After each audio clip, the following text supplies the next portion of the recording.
Welcome back to Hour 2 of the Nick and Joe Show, folks. We are sitting in studio here in Ottawa. Part 3. Part 3. Part 3. Two. That was frightening music. Yeah, where did you get that?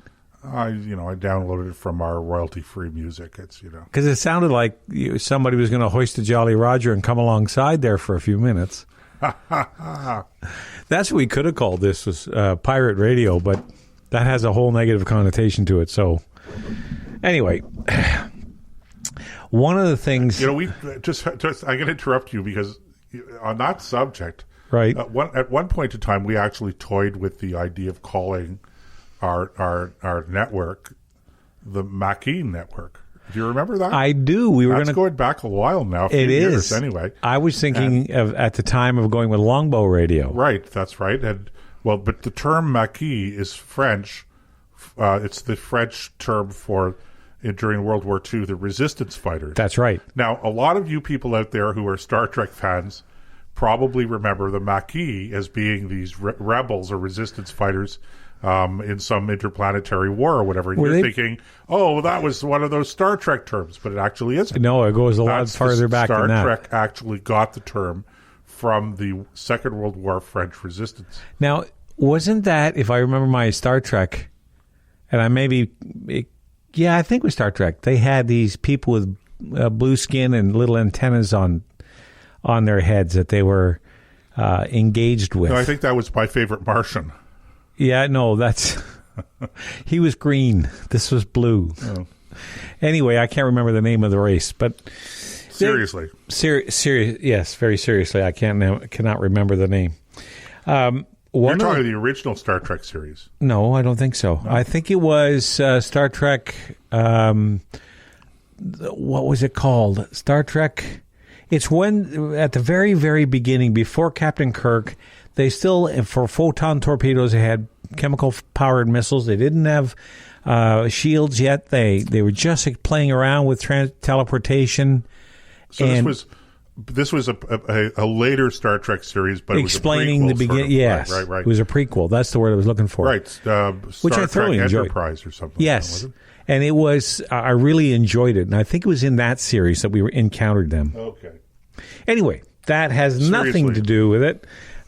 Being a little more seriously here, something I've noticed, and I've been doing a lot of historical reading, and I'm not making any other link than this to what I'm reading. I'm reading about the Third Reich and the rise of Hitler from his very beginnings back in the 1920s. Well, it actually goes back into 1918, all the way to the end of war in 1945, and how he managed to do what he did. And during the readings, I'm learning a ton of stuff. But one thing that stands out is how it would seem historically, when you are engaged in a conversation of substance, emotion normally wins over facts, logic, and reason. And we see that today when you try to do things like debate climate change, or why conservatism is better than socialism, or why this is a good idea and that's a bad one.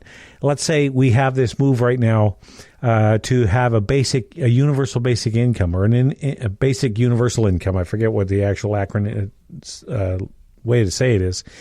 And people like you and I would say, well, no, that's just a bad idea for a whole host of reasons. And the emotional side of the argument, you just don't care about people. You want everybody to starve. You want them all in the street dying, and you want to take everything they've got. Well, how do you counter that?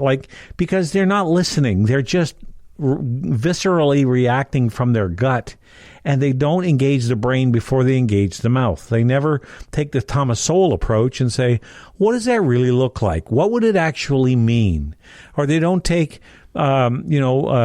some deep thinker's point of view from a historical basis and say, okay, I understand the emotion, but here's what it really means. Take the climate change as an example, or global warming. The facts all point to the fact that it's a huge scam. But if you mention it, you're called all kinds of things except somebody that tells the truth. And, you become this pariah, Or if you go against the COVID regulations, like that pastor from Alberta, okay, he's called all kinds of things because he won't toe the government line. Nobody ever says, well, is there any substance to his truth? Why is he doing this, and is there any substance to it? They immediately just go right over the top, boil over like a kettle left too long on the stove, and now you have this raging lunatic in front of you can't talk to. So I just, when I'm reading these historical documents, I see it repeated over and over and over again, that when there's an agenda to be pushed that goes against, for lack of a better saying, common sense, they use emotion and they shout down those who are trying to raise an objective or an objection based on logic, reason, economics, whatever facts there are, and shout them down. Well, I think that the trend that you have described is accurate. I'm not sure personally that I would automatically attribute the success, if you could use that term, of National Socialism in Germany to that technique. I think that what happened at that time and in that place was probably a little bit more complex. I don't mean to make it too simple. Right. Of course, there are a lot of factors, and I'm not saying that we are doing the same thing Hitler did.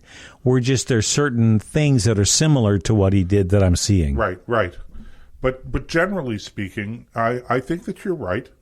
I think that emotion plays a very big part in it, and more than simply emotion. I think that one of the things that conservatives have been accused of, I think wrongly, but that we're accused of, is, and I'm speaking not political conservatives here, I'm talking philosophical conservatives. Right. Small is c. that we don't care. Is that, for instance, we're in favor of the free market. Right. And when the free market tramples down on people, because in a free market there are winners and losers, right, that we don't care about the losers. Just let them off, fend for themselves. Who cares? That's the free market. And all of that is wrong. Mm-hmm. It's not so much, in my view, the emotional aspect of it. It's a particular type of emotion, is that we are accused of not caring, and unfortunately, I think we make that accusation easy for our opponents because we don't recognize the importance. I'm going to veer into electoral things, okay, here. We don't recognize the importance of caring, or to be perceived as caring, in the electoral process. Okay?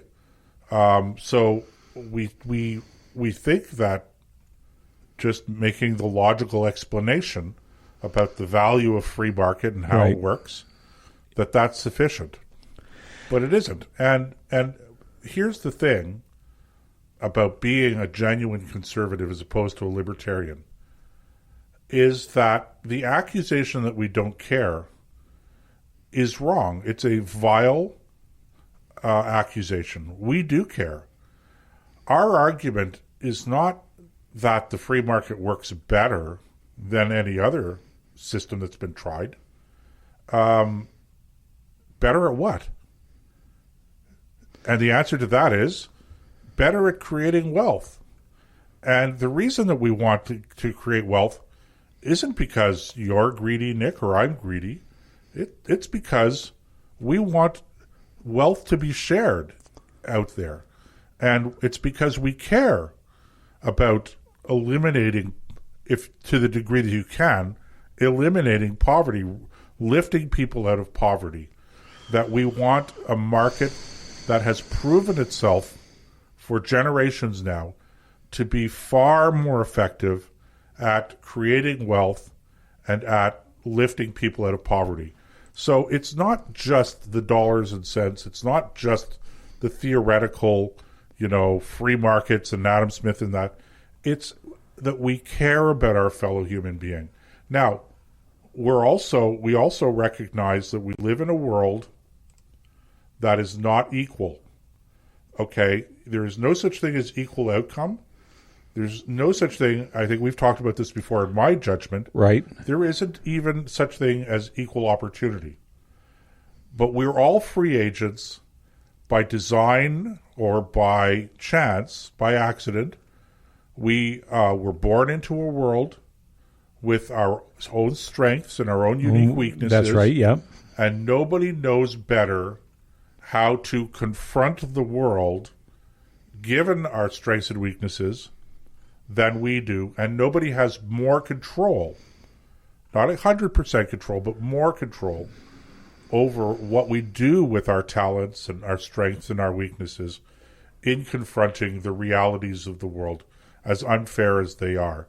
So we recognize that you can't have this utopia, this pipe dream of everybody equally sharing the wealth. But we don't want that. We just want an increase in wealth, and we accept the fact that some people are going to have more than other people. But that's not a bad thing as long as everybody is rising up. And so when you frame it that way, I think that it can be more effective. When we talk about reforming our healthcare system, it's not because we believe in a free market. It's because we think that a freer market in healthcare will provide better healthcare, more affordable healthcare to everybody. And so it's because we're concerned that people are out there not getting treatment. They're waiting on waiting lists because we have a rationed healthcare system because of the iron fist, communist-style, Soviet-style healthcare system and approach to healthcare that we have in this country. I mean, those are just two examples, right? Right. But what we need as conservatives, we need to start making the case that conservatism is about humanity. It's about our fellow human being, and our respect for our fellow human being, our respect for what's come before us, our concern that too much, too big, too powerful government can have deleterious effects on society. Well, there's plenty of evidence of that. Et cetera, et cetera, et cetera. One last observation. Yep. Okay. We care about, why do we want to talk about abortion? Because we care about the lives of those innocent children who are dying in the womb of their mother. And guess what? I care about those mothers too.